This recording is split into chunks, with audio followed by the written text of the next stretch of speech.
Hello friends, कैसे हो सभी लोग। उम्मीद करता हूँ सब लोग बहुत बढ़िया होंगे, अच्छे होंगे। हरीश अकेडमी में आपका स्वागत है। पिछली क्लास में हम लोग चैप्टर कर रहे थे यूनियन एंड इट्स टेरिटरी, 2 क्लासें हो गई हैं। आज हम लोग तीसरी क्लास करेंगे।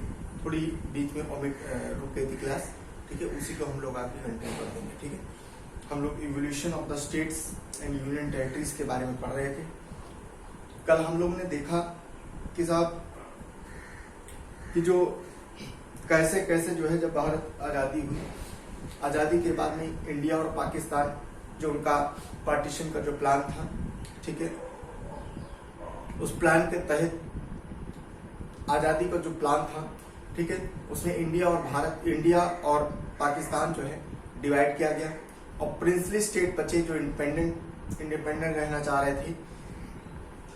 552 लगभग प्रिंसली स्टेट थे। उनको 3 ऑप्शन दिए गए कि साहब या तो आप इंडिया में ज्वाइन कर सकते हो, या पाकिस्तान ज्वाइन कर सकते हो, या तो इंडिपेंडेंट रह सकते हो। यही तीसरा पॉइंट जो है गड़बड़ा गया। और इसमें क्या होता है कि पटेल साहब ने सबको बनाया और बनाने के बाद में लगभग 549 लोग मान गए और इंडिया ज्वाइन करी।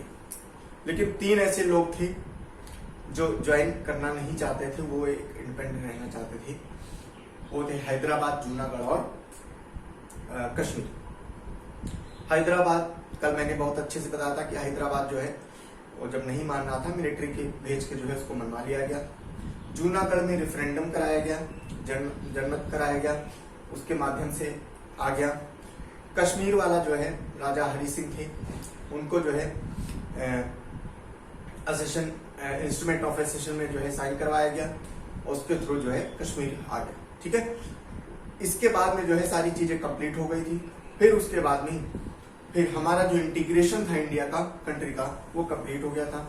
फिर बाद में हुआ क्या, 1950 में 4 पार्ट बनाए गए, part A, part B, part C, part D, और इन 4 पार्टों में जो है सारी चीजें रख दी गई। उसके बाद में फिर क्या हुआ, फिर दिक्कत ये आने लगी, बेसिकली साउथ इंडिया में दिक्कत ये आने लगी कि साहब हम लोग की भाषा के आधार पर जो है हमारा राज्य बनना चाहिए, क्योंकि हम लोग को कोई ध्यान दे नहीं रहा है। और ऐसे ही अगर हम लोग रहेंगे तो हम लोग पिछड़े रह जाएंगे।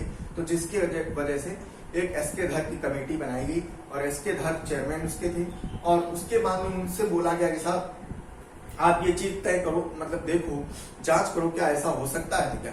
एसके साहब ने कहा कि नहीं, लिंग्विस्टिक बेसिस पर जो है कोई भी स्टेट नहीं बनाया जा सकता है। अगर ऐसा पॉसिबिलिटी ही नहीं, क्योंकि हमारे यहाँ बहुत सारी लैंग्वेज हैं, हजारों लैंग्वेज हैं, हजारों अगर स्टेट बनाएंगे तो फिर क्या होगा।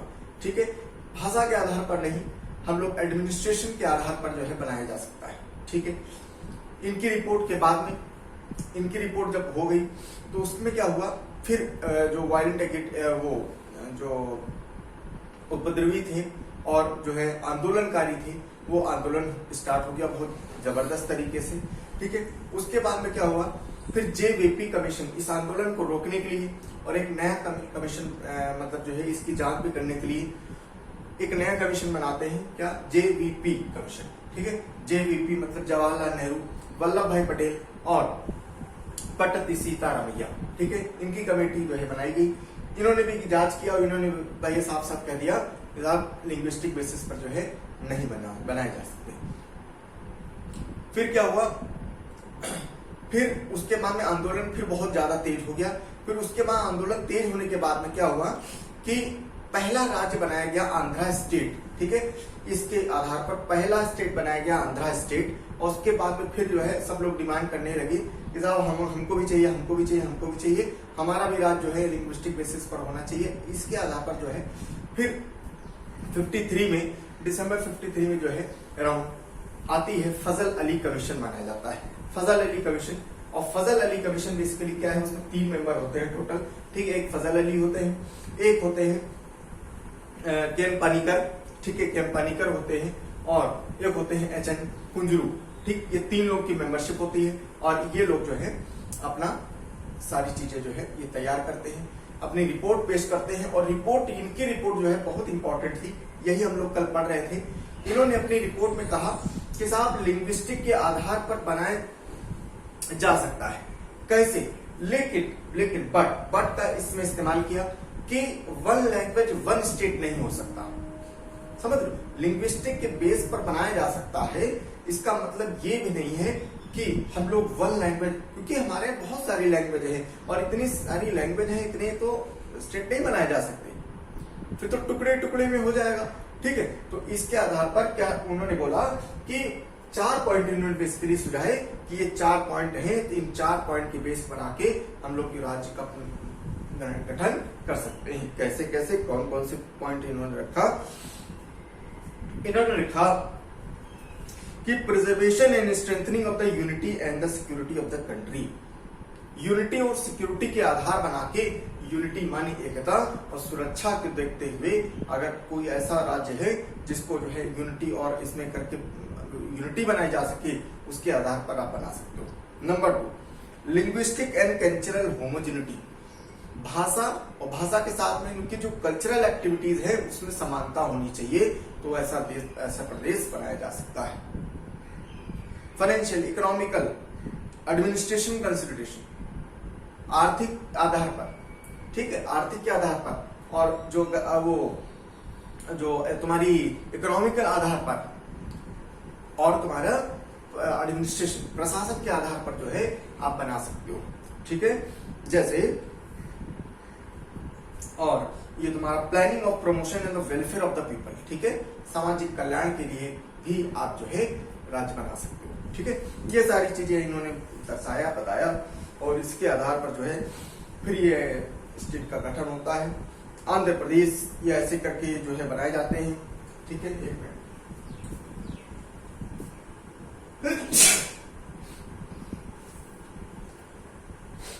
इसके आधार पर बनाए जाते हैं। स्टेट और यूनियन टेरिटरीज बनती हैं, 14 स्टेट बनते हैं और 6 यूनियन टेरिटरीज बनती हैं। ठीक है, आंध्र प्रदेश, कौन कौन से स्टेट हैं? आंध्र प्रदेश, असम, बिहार, बॉम्बे, जम्मू कश्मीर, केरल, मध्य प्रदेश, मद्रास, मैसूर, उड़ीसा, पंजाब, राजस्थान, उत्तर प्रदेश, वेस्ट बंगाल, ये 14 स्टेट है। यूनियन टेरिटरी की बात करें तो Andaman Nicobar island, Delhi, Himachal Pradesh, Lakshadweep, Minicoy and Andaman island, Manipur, Tripura.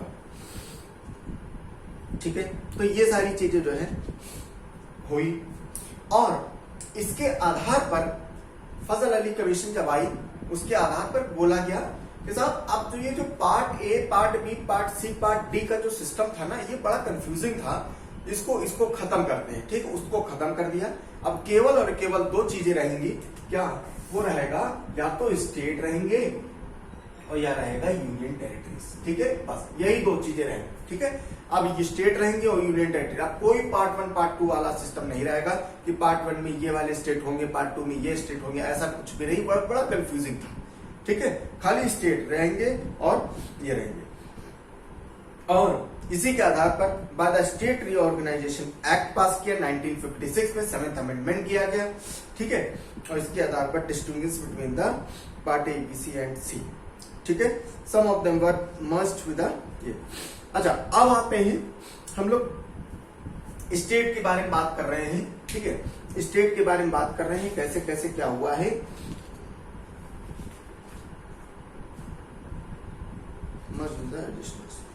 ठीक है, तो अब देखो, बहुत आराम से, बहुत ध्यान से सुनना। अब यहां से बड़ी चीजें आपको बहुत इंपॉर्टेंट है। द स्टेट रीऑर्गेनाइजेशन एक्ट जो हम लोग ने पास किया 1956 में, 7th अमेंडमेंट एक्ट के बाद में। ठीक है, तो इसके द्वारा state reorganisation act 1956 establishes the new state Kerala. सबसे पहला राज्य जो बनाया गया स्टेट रीऑर्गेनाइजेशन के बाद में, वो कौन सा था? केरल था। ठीक है, वो केरल था। ये बहुत इंपॉर्टेंट है। ठीक है, केरला था। ठीक, इसके पहले जो बना था, वो जो उसमें लिंग्विस्टिक के बेसिस पर, वो आंध्र स्टेट था। आंध्र स्टेट, आंध्र प्रदेश नहीं है, ये आंध्र स्टेट है। अभी यही आंध्र स्टेट जो है, ये केरल बना है सबसे पहला राज्य, और इसी के साथ में उसी दिन, उसी तारीख को आंध्र प्रदेश भी बना है। आंध्र प्रदेश भी बना है। आंध्र प्रदेश भी इसी तारीख को बना है। ठीक है, केरल और आंध्र प्रदेश। तो सबसे पहला राज्य जो बना है वो कौन सा है? वो केरल राज्य बना है। कैसे बना है? Kerala by merging Travancore Cochin state of Malabar district. ठीक है, मालाबार डिस्ट्रिक्ट ऑफ मद्रास। ठीक है, एंड कासरगोड़ा साउथ कन्नड़ दक्षिण कन्नड़। ठीक है, इन दोनों को स्टेट को मिला के क्या बना है? केरल बना है। किसका किसको मिला के है? ये बहुत ध्यान से सुन लेना। Travancore Cochin state with Malabar district of Madras state and Kasaragod South Kannada. ठीक है, next it merge the Telugu speaking state of Hyderabad. ठीक है, तेलुगु स्पीकिंग जो स्टेट जो थे हैदराबाद के, उनको भी जो मर्ज किया गया। ठीक है, और Hyderabad was with the state of Andhra state. जो हैदराबाद का जो तेलुगु स्पीकिंग वो थे, उनको साथ में मिला के और आंध्र स्टेट में मिला दिया और उनको क्या बना दिया? उससे आंध्र प्रदेश। तो मैंने बताया क्या, सेम डेट को जो है ये दो स्टेट बने थे। लेकिन अगर ये कहलाया जाए कि पहला स्टेट कौन बना है, तो फर्स्ट स्टेट कौन हो जाएगा? वो हो जाएगा केरल। क्लियर है? ठीक है, चलो further it merged the Madhya Bharat state, Vindhya Pradesh state and Bhopal state into the Madhya Pradesh state. Similarly, it merged the Saurashtra state and Kutch state into the Bombay state. ठीक है, अब सारी चीजें क्या है? ये सब एक थ्योरी है, इसको समझने वाली कोई बात नहीं है इसमें। ठीक है, ये ऐसे करके जो है।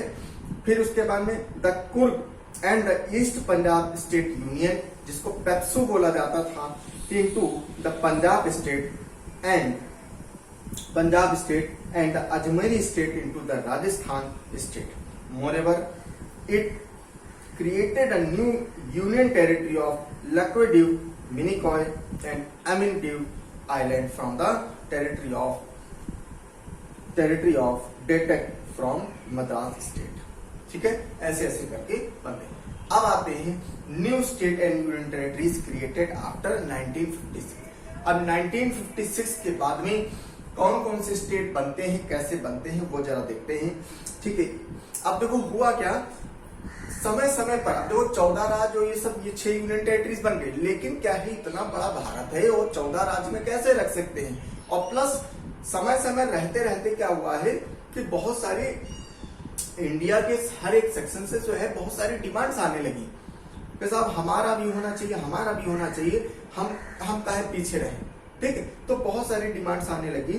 तो जैसे महाराष्ट्र और गुजरात की अगर बात करें, तो इनका जो है क्या है, इनका जो टाइमलाइन है, इनका जो डेट ऑफ फॉर्मेशन है, ये इंपॉर्टेंट है। ठीक है, बाकी बहुत सारी चीजें इंपॉर्टेंट उतना नहीं है, ये आपको समझना है। ठीक है, क्या इन 1960 the bilingual state of Bombay was divided into 2 state, that is Maharashtra for Marathi speaking people and Gujarat for Gujarati speaking people.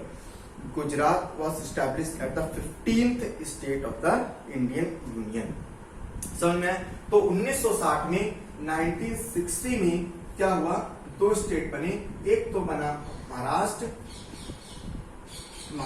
बना, ठीक है, और एक बना कौन? गुजरात। ठीक है, गुजरात। जो मराठी पीपल थे, मराठी बोलने वाले थे, ठीक है, उनके आधार पर, और यहाँ पर जो गुजराती बोलने वाले थे, उनके आधार पर बना। ठीक है, तो गुजरात जो बना ये 15th स्टेट बना है। ठीक है, गुजरात जो बना है ये कौन सा स्टेट बना है? ये 15th state of the Indian union बना है। तो ये चीज बड़ा इंपॉर्टेंट है। पहली बात क्या है कि कब बना है? तो 1960 में बना है। और कौन सा स्टेट बना है? तो ये 15th स्टेट बना है। समझ में आया? ठीक है, 15th स्टेट बना है। नेक्स्ट, ठीक है, फिर आते हैं दादर एंड नागर हवेली। ठीक है, the Portuguese ruled its territory until the liberation in 1954। हम लोग भले ही आजाद हो गए थे 1947 में, लेकिन बहुत से ऐसा एरिया था जो अभी भी जो है विदेश जो है उसके ऊपर ऑक्यूपाई कर रखे थे, जैसे पोर्टुगीज। ठीक, पोर्टुगीज जो है उसके ऊपर जो है अपना कब्जा बनाए रखे थे, उनको जो है हम लोग ने हटा दिया। हटाने के बाद में 1954 तक ये अपना शासन करते रहे। उसके बाद में हटाने के बाद में Subsequently, the administration was carried on till 1961. 1961 तक उनका एडमिनिस्ट्रेशन चलता रहा by the administrative chosen by the people themselves. ठीक है, उनके जो पीपल थे उनके द्वारा चूज करते. It was converted into Union Territory of India by the 10th Constitutional Amendment. ठीक है, तो ये जो दादर एंड नागर हवेली है, ये जो दादर एंड नागर हवेली, ठीक है, नागर हवेली जो है, ठीक है, आप बहुत ध्यान से सुनना, 1954 तक जो है ये पोर्टुगीज के उसमें था. उसके बाद में फिर जब यहाँ से हटा लिया गया तो 1961 तक जो है ये लोग अपना जो है वो एडमिनिस्ट्रेटर चुन लिए थे. तो यहाँ तक 61 तक जो है ये अपना उनका एडमिनिस्ट्रेशन जो है वहां के द्वारा होता रहा. उसके बाद में फिर इसको यूनियन टेरिटरी बना दिया गया by 10th constitutional amendment. Constitutional amendment के द्वारा इसको बना दिया गया. ठीक है, 10th कॉन्स्टिट्यूशनल अमेंडमेंट कब हुआ था? 1961. ठीक है, 1961 में जो है इसको बनाया. कॉन्स्टिट्यूशनल अमेंडमेंट याद रखना, कॉन्स्टिट्यूशनल अमेंडमेंट हम लोग क्यों कर रहे हैं? क्योंकि इसके पहले क्या था, इसके पहले ये किसी दूसरे राज्य के कब्जे में था. और मैंने बताया था आपको पिछली क्लास में कि जब कोई इलाका, जब कोई एरिया हम लोग जब फॉरेन कंट्री का जो है ले रहे हैं तो हम लोग को क्या करना पड़ेगा? कॉन्स्टिट्यूशनल अमेंडमेंट करना पड़ता है. ठीक है, चलो फिर आता है गोवा एंड दमन दीव. ठीक है, India acquired these 3 territories from the Portuguese by the means of the police action in 1961. ठीक है, 1961 में ही गोवा एंड दमन दीव भी जो है हम लोग पोर्टुगीज से लेते हैं. और by the constituting the union territory by the 12th constitutional amendment 1962. 62वें. ठीक है, गोवा. ठीक है, अब देखो 1960 जो है 2 में, ठीक है, Goa and Daman and Diu. ठीक है, दमन एंड दीव. ठीक है, तो इनको भी जो है हम लोग 12वां कॉन्स्टिट्यूशन अमेंडमेंट करते हैं. ठीक है, 12th कॉन्स्टिट्यूशन अमेंडमेंट 1962 में करते हैं. इसके द्वारा हम लोग ले लेते हैं. ठीक है, अब आते हैं Puducherry. The territory Puducherry comprises the former French establishment of known as Puducherry. Pondicherry पहले हम लोग उसको बोलते थे. ठीक है, और उसके बाद में French headed over the territory of India in 1954. ठीक है, 54 तक फ्रेंच इसमें जो है कब्जा कर रखा था. सब्सिक्वेंटली एडमिनिस्ट्रेशन जो है 1962 जो है एक्वायर कर लिया. उसके बाद में 14th कॉन्स्टिट्यूशन अमेंडमेंट के द्वारा जो है इसको हम लोग अपने उसमें लेते हैं. ठीक है, बस यही चीजें याद करना है, टाइमलाइन और उसका कौन से कॉन्स्टिट्यूशनल अमेंडमेंट हुआ है, बस. ठीक है, फिर Nagaland. Nagaland in 1963 state of Nagaland was formed by taking the Naga hills and Tuensang area of the state of Assam. ठीक है, इन दोनों को लेके हम लोग जो है नागा हिल्स और त्वेनसैंग एरिया ऑफ आसाम को लेके हम लोग ने नागालैंड बना दिया. This was done to satisfy the movement of hostile Nagas. ठीक है, नागास वगस को अपना खुश करने के लिए हम लोग ने ये सारी चीजें कर दिया. फिर आता है हरियाणा, चंडीगढ़ और हिमाचल प्रदेश. ठीक है, हरियाणा, चंडीगढ़ और हिमाचल प्रदेश. अब अच्छा, हरियाणा, चंडीगढ़ और हिमाचल प्रदेश जो है कैसे आया वो जरा थोड़ा सा समझो. देखो, अगर हम मैप के द्वारा अगर हम देखें तो होता क्या था, ये कुछ ऐसे समझो. ठीक है, ऐसे. ठीक है, ये कुछ ऐसे समझो. ये पूरा पंजाब है. ठीक है, ये पूरा पंजाब है. ये पंजाब है, ये पंजाब है, ये हिमाचल प्रदेश है. ठीक है, ठीक है. अब होता क्या था, अब देखो, अब हिमाचल प्रदेश, ये पंजाब है. ठीक है, ये पंजाब. तो क्या हुआ, यहाँ पर ये वाला पार्ट जो है इसको हटा दिया गया. ठीक है, यहाँ पर हो गया फिर हरियाणा बाद में. ठीक है, ये हो गया हरियाणा, फिर ये बचा पंजाब, ये बचा पंजाब और ये बचा हिमाचल प्रदेश. ठीक है, ये बल्कि थोड़ा सा और ऊपर कर दें, ये ऐसे करें, ऐसे ये था, ये एचपी था. अब हुआ क्या, ये पूरा पंजाब था. ठीक, अब दिक्कत ये आई कि साहब ये, अब देखो इधर भी पंजाब और ये बीच में ये. ठीक, तो ये बड़ी दिक्कत आई. तो फिर ये ऐसे करके ये कर दिया गया. तो ये पार्ट जो है ये उस पार्ट में चला गया, हिमाचल प्रदेश के पार्ट में, या एचपी बन गया. ठीक है, ये पंजाब हो गया. ठीक है। अभी अब देखो, अब तीसरी, अब देखो हरियाणा और पंजाब, चूंकि क्या है यहाँ पर भी लोग पंजाबी स्पीकिंग थे क्योंकि पंजाब से ही गया है, ठीक है। और इस वजह से इन दोनों की, हरियाणा और पंजाब, इन दोनों की क्या कर दिया गया, एक कॉमन जो है एक वो कैपिटल बना दी गई, कौन सी, चंडीगढ़, ठीक है। चंडीगढ़ जो है बना दी, समझ में है, ठीक। तो ऐसे बना। In 1966, the state of Punjab was bifurcated to create Haryana, ठीक है, the 17th state of India, Indian Union, ठीक है। तो हरियाणा जो बना है, हरियाणा 17th स्टेट बना है, ठीक है, 17th स्टेट बना है, कौन, हरियाणा, ठीक है, 17th state of Indian Union, and the Union Territory of Chandigarh was followed the demand of the Sikh of homeland Punjabi Singh, rest, Akali Dal, ये सारी चीजें इंपॉर्टेंट उतना नहीं है, ठीक है। चलो नेक्स्ट, फिर आता है मणिपुर, त्रिपुरा और मेघालय, ठीक है। ये क्या है, ये पूरा नॉर्थ ईस्ट वाला पार्ट है। 1972 the political map of North East India underwent the major changes, thus the two union territories Manipur and Tripura and sub-state Meghalaya got statehood, and the two union territories, that is Mizoram and the Arunachal Pradesh, originally known as North-East Frontier Agency, ठीक है, came into being. With this, number of the state union increased to 21, ठीक है, 21 state बन गए, ठीक है। ऐसे ही इसके बाद में और भी बहुत सारे स्टेट हैं, वो आपको लोगों को देखना है कैसे कैसे ये स्टेट बने हैं, ठीक है। आज की क्लास में यही करता हूं क्योंकि ये सारी चीजें थ्योरी हैं और इस थ्योरी में आपको बहुत ज्यादा जो है पढ़ने, ये जो है किताब से ही आप पढ़ लीजिए, ज्यादा बेटर रहेगा, क्योंकि इसमें थ्योरी में कुछ समझाने वाली जरूरत है नहीं। जितना कमीशन था, जो कैसे कैसे आया है ये स्टेट रीऑर्गेनाइजेशन का सिस्टम, वो सारी चीजें मैंने आपको बता दिया है। उसके पहले का सिस्टम कैसे हुआ है वो सारी चीजें मैंने बताया है, ठीक। तो इसके साथ ही आपका ये चैप्टर भी आज कंप्लीट करते हैं, ठीक है।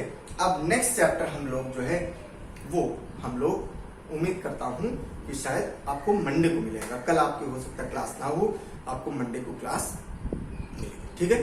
Thank you so much.